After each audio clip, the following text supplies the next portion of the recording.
that apply says, kindly elaborate on the 80-20 rule from a financial point of view. Interesting. Of course, the 80-20 rule is used across different... Yes. In fact, I'll give an example. I just give an example of the survey that was done. And 80 out of 100 are the people who ended up being broke. Yes. Yeah, if you did the math. Yeah. Yes. So it's interesting that only a small percentage of us are intentional about stuff and we get results. It's that simple. Yeah. But when it comes to money, let me say this: there are different rules that have been given out, that have been canvassed out there to help us manage money. Yeah? One of them is the 80-20 rule. Of course, if adjusted to a Christian, it might be 80-10-10 because we have to give our tithe. Yeah? And so we want to put a certain percentage to our money. It's very important. Actually, that's the first thing we want to teach once we are walking that journey. Okay.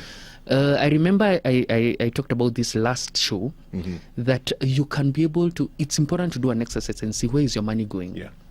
What percentage of money goes this, there. And there are different people. I know there's one, Elizabeth Warren. I think she's running for president in the US.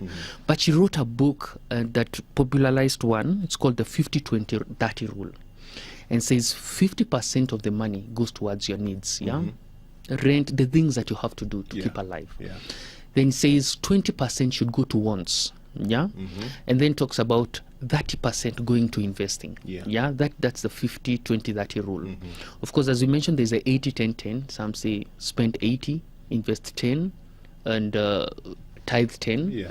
But at the end of the day, these are very important. They help us manage the money, you know. But what we say, the most important thing, there are two very critical things when it comes to financial literacy, is having a financial plan. Because I want to start, I should have started by saying this: investment is not an end in itself. Yeah. It's a means to an end. Yeah. So we don't invest money just for the sake or to pile up money. Money is a means to an end. It has to be going towards something. And so the first thing you need to do is have a financial plan. That this is how I want to get to those things that I want to. Be it a passive income, be it early retirement, owning a home, building rental property. The goal must be there. Otherwise, the investment lacks meaning. Yeah?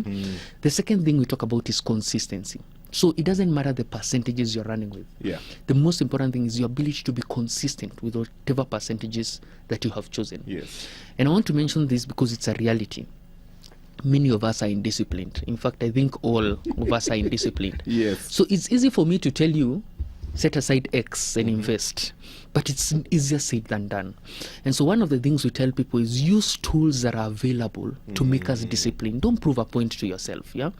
Use tools that are available, be it like putting a standing order to an investment account, like the money market we are talking about, so that the money leaves you before you see it. Then the remaining money, of course, I can teach you about budgeting and everything, but if it's not in your system, you'll keep defaulting on it.